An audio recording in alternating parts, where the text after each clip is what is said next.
Chapter 3. The Unexpected Path. 3 months into his new routine, Marcus received a message that would change everything. It wasn't from a recruiter or a hiring manager. It was from someone named Elena Rodriguez, a senior developer who had seen his contributions to an open-source project. "Hey, Marcus," the message read. "I've been following your work on the Cloud Tools project. Really impressive stuff. I'm working on something that might interest you. Would love to chat if you have time." Marcus stared at the message, reading it 3 times to make sure it was real. Someone had noticed his work. Someone thought it was impressive. With trembling fingers, he typed a response, trying to sound professional and not desperately eager. They scheduled a video call for the next day. Marcus spent the evening preparing, researching Elena, looking at her projects, trying to anticipate what she might want to discuss. He barely slept that night, mind racing with possibilities and fears. When the call connected, Elena appeared on screen, a woman in her mid-30s with warm brown eyes and an easy smile. "Marcus, thanks for taking the time. I'll cut right to the chase. I'm building a startup focused on cloud migration for small businesses. I've been watching your contributions to Cloud Tools, and your approach is exactly what we need.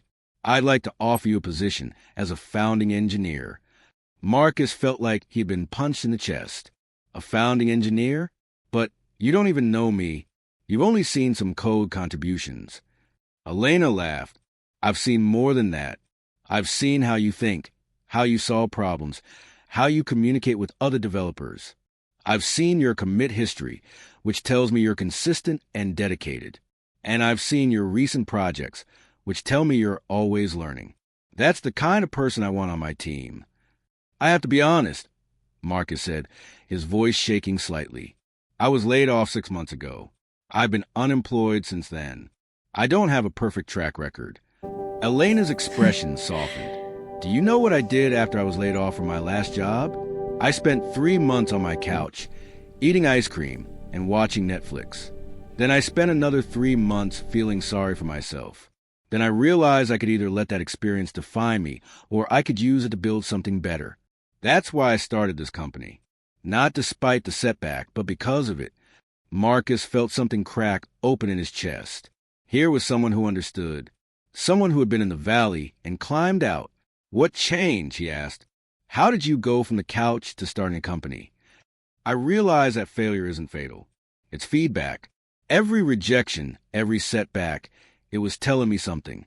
Maybe I wasn't applying to the right jobs. Maybe I needed to learn new skills. Maybe I was meant to create my own opportunity instead of waiting for someone to give me one. So that's what I did." They talked for 2 hours. About the company, about the vision, about the challenges ahead. But they also talked about resilience, about transformation, about what it means to rebuild yourself from scratch. By the end of the call, Marcus didn't just have a job offer. He had found a kindred spirit, someone who understood the journey from darkness to light. That night, Marcus went for his usual run, but this time it felt different. The path was the same, but he saw it with new eyes. The hill he had struggled with for months now felt manageable. His breathing was steady. His stride was confident. He had been so focused on the destination that he hadn't noticed the transformation happening along the way. He thought about the past 6 months. The rejections, the self-doubt, the dark nights where he questioned everything.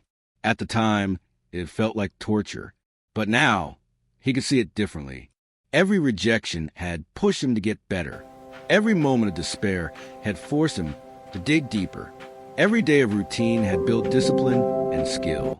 The valley hadn't been a punishment. It had been preparation. When Marcus got home, he opened his journal and wrote, "Day 87, got a job offer. Not from applying to hundreds of companies. From showing up every day and doing the work. From becoming the person who deserves the opportunity. The mountain I thought I was climbing, I was wrong. I wasn't climbing towards something. I was becoming something." Chapter 4. Building Foundations. The first month at Elena's startup was chaos. There were only 4 of them. Elena, Marcus, a designer named Priya, and a business development specialist named James. They worked out Elena's converted garage, which was exactly as glamorous as it sounds. complete with a space heater that barely worked and coffee that tasted like burnt rubber. But Marcus had never been happier. Every day brought new challenges. The technology they were building didn't exist yet, which meant they had to invent it. Clients had needs they couldn't always meet, which meant they had to get creative. Money was tight, which meant every decision mattered. It was terrifying and exhilarating in equal measure. Marcus discovered that the skills he had built during his unemployed months were more valuable than he had realized. The discipline to show up every day, even when motivation was low. The ability to learn quickly and adapt. The resilience to push through obstacles without giving up. These weren't just personal victories. They were professional assets. One evening, after everyone else had left, Marcus and Elena were working late on a particularly difficult problem. The code wasn't cooperating, and they had a demo for a potential investor in 2 days. "This is impossible," Marcus said, rubbing his eyes. "We need at least a week to get this right." Elena looked up from her screen. "You know what I love about impossible problems? They're only impossible until someone solves them. Then they become obvious in retrospect." "That sounds like something from a motivational poster," Marcus said, but he was smiling. "Maybe, but it's also true. Think about your own journey. 6 months ago, getting to where you are now probably seemed impossible. But you did it anyway, one day at a time, one step at a time. This problem is no different. We just need to break it down into smaller pieces and tackle them one by one." They worked through the night.